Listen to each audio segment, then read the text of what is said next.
Bonjour à tous et à toutes, j'espère que vous allez bien, et aujourd'hui on se retrouve pour parler de Mage Noir, plus précisément 9 raisons d'y jouer, et aussi du coup 9 raisons de le pledge, car oui, ce jeu vient d'arriver là maintenant sur Kickstarter à l'heure et à la date de cette vidéo, donc n'hésitez pas à aller voir leur Kickstarter et peut-être les soutenir si eh bien, les 9 raisons arrivent à vous convaincre.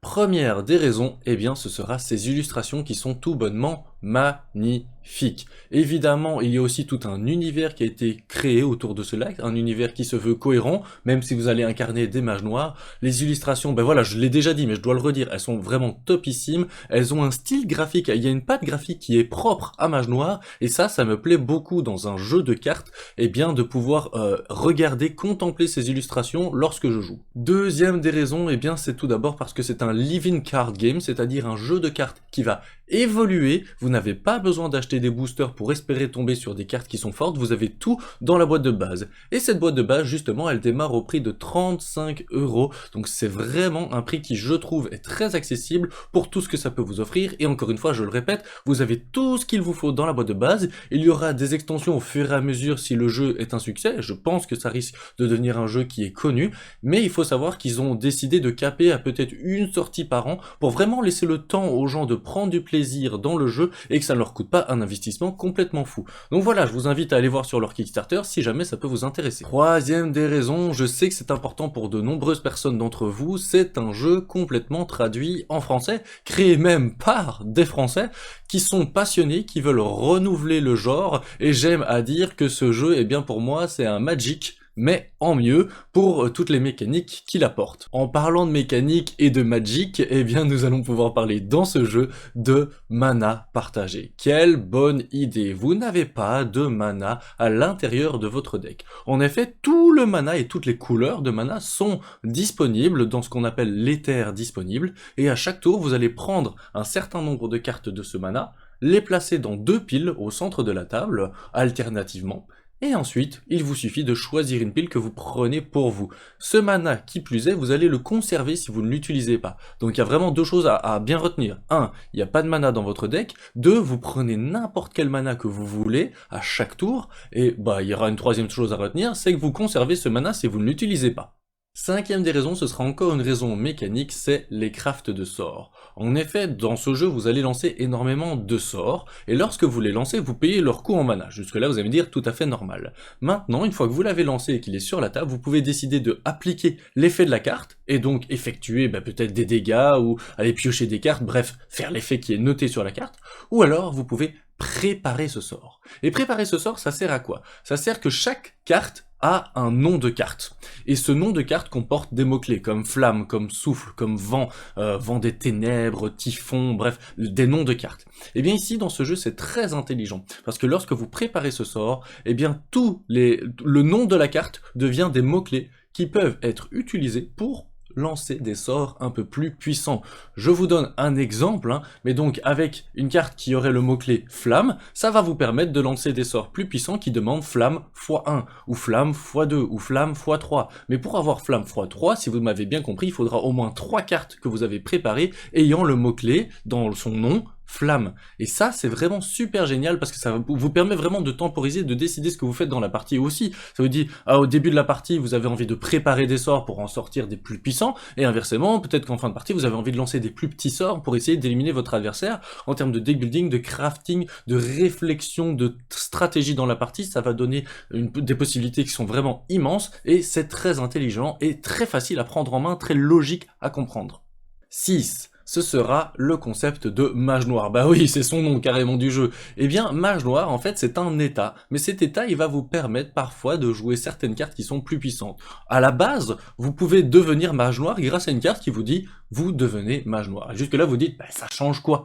De base, ça change rien. Sauf si dans votre deck, vous avez certaines cartes qui signifient que lorsque vous êtes Mage Noir, eh bien vous êtes plus puissants, mais pas obligatoirement, mais en tout cas vous avez des effets plus dévastateurs. Mais souvent ces des effets dévastateurs impliquent des grandes responsabilités, et donc le fait de devenir mage noir, parfois ça va vous infliger des points de dégâts, pas obligatoirement, hein, ça dépend quel style de jeu vous allez développer, et donc ça je trouve ça très très sympa. Et je voudrais rajouter, avec le concept de mage noir, le fait qu'il n'y a quasi pas de créatures dans ce jeu, il y a quelques cartes qui restent un peu permanentes, mais de manière générale, c'est un combat mage contre mage, vous craftez, vous préparez vos sorts, vos boules de feu, et vous les lancez à vos adversaires, donc ça enlève tout un panel de choses qu'on connaît dans d'autres jeux, des points de vie, des points d'armure qui se régénèrent à chaque tour, tout ça vous oubliez, ça simplifie le jeu, mais pas obligatoirement d'un côté négatif, ça ajoute de la profondeur et de la logique, je suis un mage noir, je prépare mes sorts, et je les balance à mon adversaire. Septième des raisons, eh bien c'est le deck building qui est extrêmement libre. Il vous faut 40 cartes dans votre deck, vous pouvez mettre 4 exemplaires maximum d'une carte dans votre deck, et voilà, vous avez toutes les informations. C'est-à-dire que oui, vous pouvez faire un deck qui serait composé de 4 couleurs, il n'y a aucun souci, vous avez tout à fait le droit. Ou inversement, un deck qui serait composé que d'une seule couleur, vous faites comme vous voulez, et j'adore le concept que le deck building est extrêmement libre. Mais en plus de ça, ce qui est super sympa, c'est qu'il vous accompagne dans les règles de base avec déjà des sets de decks qui sont préconstruits et qui vous permettent de découvrir non seulement les mécaniques, mais en plus des decks qui sont équilibrés. Donc ça, c'est vraiment très sympa parce que ça vous permet facilement de vous lancer dans une partie si vous n'avez pas envie de faire le deck building. Mais en même temps, moi j'aime beaucoup faire du deck building, et ça c'est génial, cet aspect liberté qui me permet de me dire mais je vais essayer d'aller trouver les trucs les plus complètement dingues à pouvoir faire, mais évidemment fonctionnels pour pouvoir gagner la partie. Huitième des raisons, eh bien c'est les règles qui sont super accessibles. Accessible n'empêche pas une profondeur. Attention, c'est comme on aime à le dire, easy to learn, hard to master, avec un anglais incroyable. L'objectif vraiment, c'est que vous puissiez commencer une partie hyper rapidement et que vous découvriez au fur et à mesure, eh bien, les profondeurs de ce jeu. Si je dois vous résumer le jeu hyper méga rapidement, mais c'est que vous avez des cartes en main. À chaque tour, vous allez placer du mana. Vous allez prendre une pile de mana. Grâce à ce mana, vous pouvez payer le coût d'une carte. Et cette carte, quand vous la jouez, soit vous faites son effet, soit vous la préparez. L'objectif étant de réduire les points de vie de votre adversaire à 0. Voilà, je vous ai quasi résumé tout le jeu, et je vous jure que c'est aussi simple que ça. Après, il vous suffit juste de lire les effets des cartes, et c'est bon, vous pouvez démarrer une partie.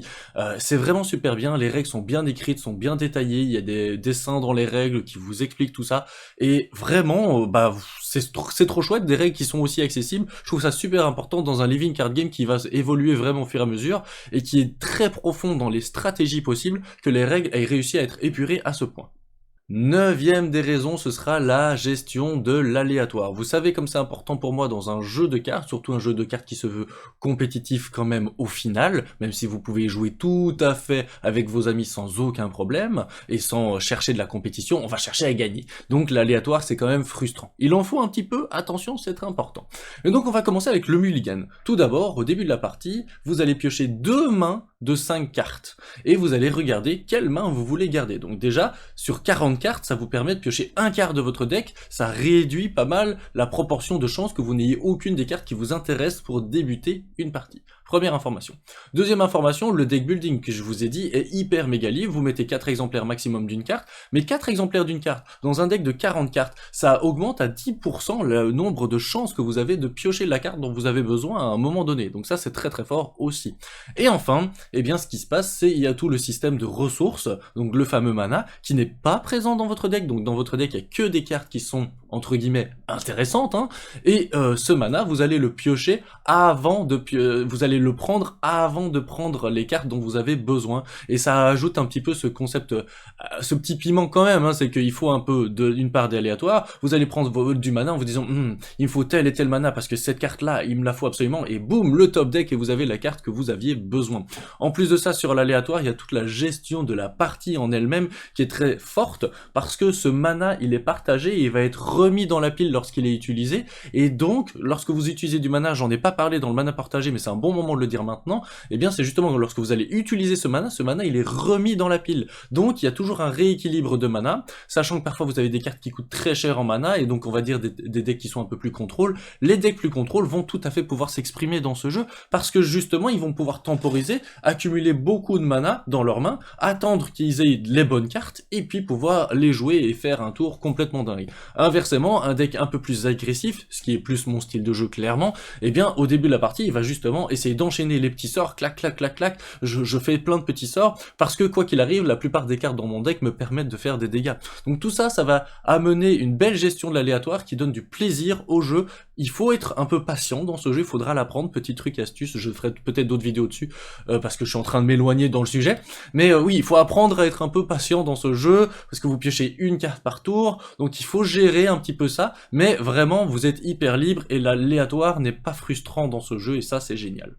Piouf, bah après tout ça, j'espère que vous avez envie de voir une partie. Bah oui, parce que peut-être que ça vous intéresse. Et si vous en avez envie, eh bien c'est ce soir en live à 20h30 sur la chaîne Cléonis Barantsou Stream. Et en plus de ça, je vais pas jouer une partie avec n'importe qui, je vais jouer une partie avec l'un des créateurs du jeu. Ça c'est une première des grosses informations à savoir. Et deuxième grosse information à savoir, c'est qu'en plus, on va jouer avec une future extension qui est disponible dans le Kickstarter, que vous pouvez pledger si vous le souhaitez. On va jouer aussi avec des decks normaux, hein, rassurez-vous, mais donc on va faire au moins 2 parties, vous permettant de découvrir le jeu, de poser vos questions lors du live, aux créateurs directement ou à moi-même, de voir un peu ce que ça donne. Donc, bah, je vous invite à être là ce soir en live, à vous abonner à cette chaîne YouTube, mais aussi à suivre la chaîne sur Twitch, parce que ce sera sur Twitch si je ne l'avais pas encore dit. Et voilà, vous avez cette information-là qui peut être intéressante, je trouve.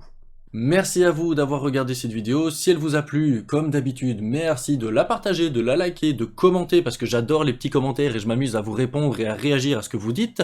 Vous abonner, bah ça c'est toujours bien, ça me permet d'obtenir un peu plus de visibilité. Et sur ces belles paroles, je vous souhaite d'éliminer rapidement le mage adverse. Bisous, bye bye!